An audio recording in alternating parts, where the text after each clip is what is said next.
I'm shooting this kind of lazily. I have the monitor down here. I have the camera up here. It's fine. So my friend Brooklyn, she asked me to make her a collage. And I'm like, oh yeah, absolutely. And I'm gonna film making the collage.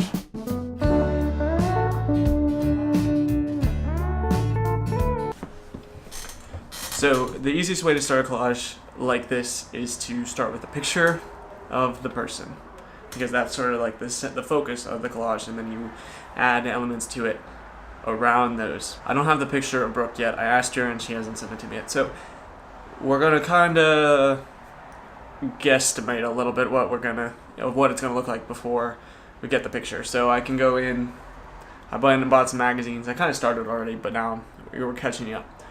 I went and bought some magazines. First one is Kiplinger's magazine, and my dad signed me up for this, so it comes to my house once a month. But it's funny because she does accounting, so we're gonna use that one. The next one is Vanity Fair, which is a good one.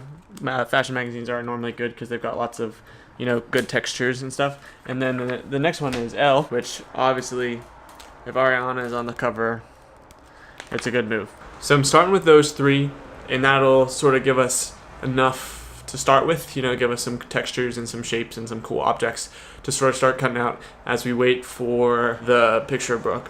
And then once we get that picture and we start, putting it all together, I might decide that we need more shapes and more whatever, so then we go and get more magazines or we start printing stuff out. That way we can get a fuller collage.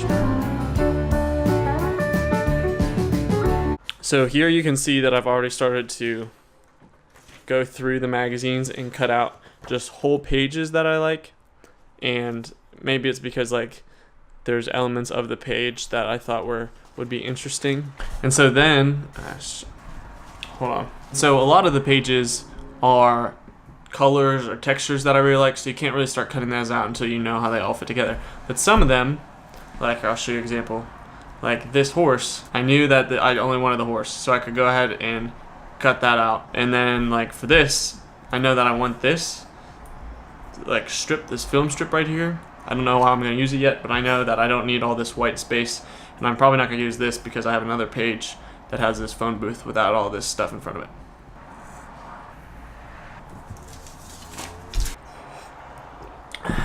The coffee's been sitting there for so long.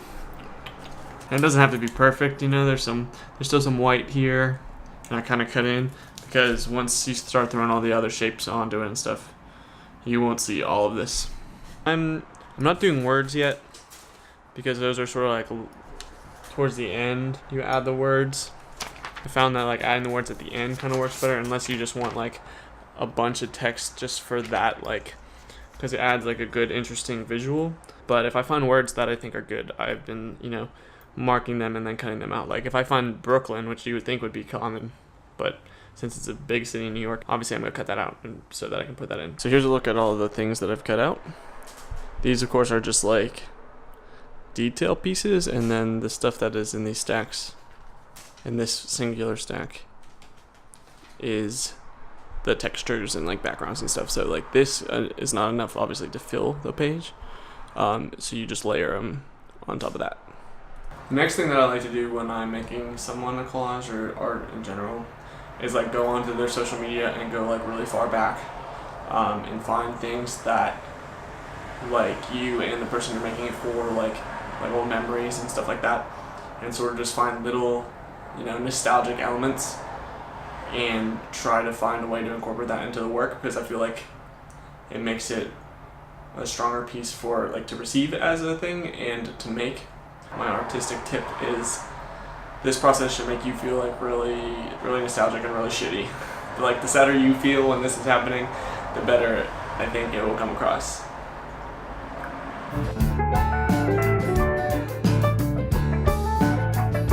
The next thing I do is I will print out a couple of images, and I sort of think this is cheating a little bit. You should be able to find stuff in magazines. That's what makes the collage cool. But every once in a while, there's a couple of images that you really want to be in it. So that I really want to be in it. So I will go and I will look them up. But I definitely don't use words. I feel that it's much cooler when the words are from a magazine. You have to go through and find the specific words you want inside of a magazine, and it takes a lot of time. And I feel printing them out is cheating. So I'll just print out 3 or 4 images, and normally I print them really small. and those are just images that you'll never be able to find in a magazine. Now that all the shapes are ready to go, all we are waiting for is the picture. I went to Rite Aid and I got some rubber cement. Oh, that's good, right there. We got rubber cement, some glue sticks. I bought poster paper so that I can mount the pictures to this because I think it's more sturdy than computer paper. So I need to cut this poster board the size of this piece of paper. Note that this is a reused piece of paper or an old art project. It's always good to recycle.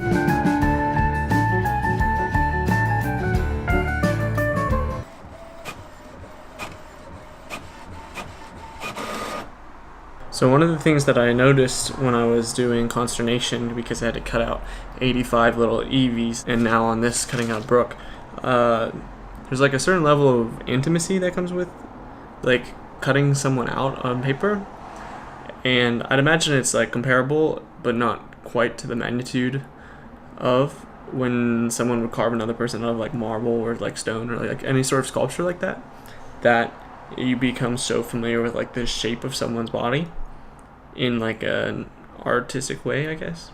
But it's like, it's an experience that I've only ever gotten from like cutting people out of paper. Like, it's very strange. Anyway, I just had that thought while I was cutting, so I wanted to let you know. So now that I have the Brooks cut out, I'm sort of starting to play around with like little things. You see, like weaving this little ladybug through her hand. But I know that I'm not going to use this version of the Brooke. I'm going to use the other one because although I like this one a lot, I know that Brooke is not going to like it. So we're going to have to use the other one, which I think is better. Okay, so as you can see, I started laying it out a little bit, putting bits and pieces places. But this part is super frustrating to me because all the magazines stick to your fingers. I haven't even added glue yet, so once we add glue, it's going to be even more of a nightmare. But this is sort of what we're working with here, you know, putting bits and pieces. I think I'm just going to have to pull the trigger and start gluing. I'm going to have to bust this guy out. Gotta write my secret message on it though. You always want to write like a secret message underneath here. So when you glue everything on top, it's like a national treasure sort of thing. It's a good idea.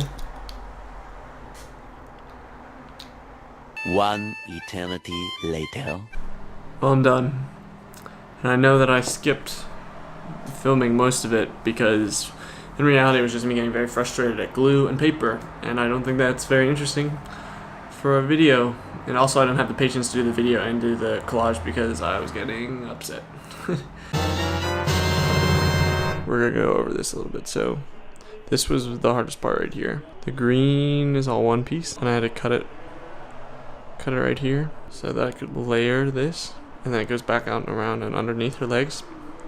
So gluing this was all terrible. But yeah, another hard part was like putting, because this is the piece, this purple piece went down first, and then this face. So then like lifting it up and sliding other things in underneath it was a pain to glue. And this stupid little berry was a disaster. Because originally there was a thing here that said sad, and I like screwed up, so. And then I just send the scan one to Brooke. I haven't done it yet. Today's Saturday. By the time this video is done, it's gonna be Sunday. There's like a 50% chance she's not gonna like this. She's very critical of things that involve her, so she probably will not like it. She'll probably be like, oh, I look dumb or something, and then I'm just like, oh, well, I'm glad that's all you took away from it. But yeah, and then I need to go to the post office and buy a big envelope so I can mail it to her. I get one of those ones that have the bubble wrap in it so the postman doesn't fuck it up. Tomorrow. Oh, we got a text from Brooke. Let's see what it says.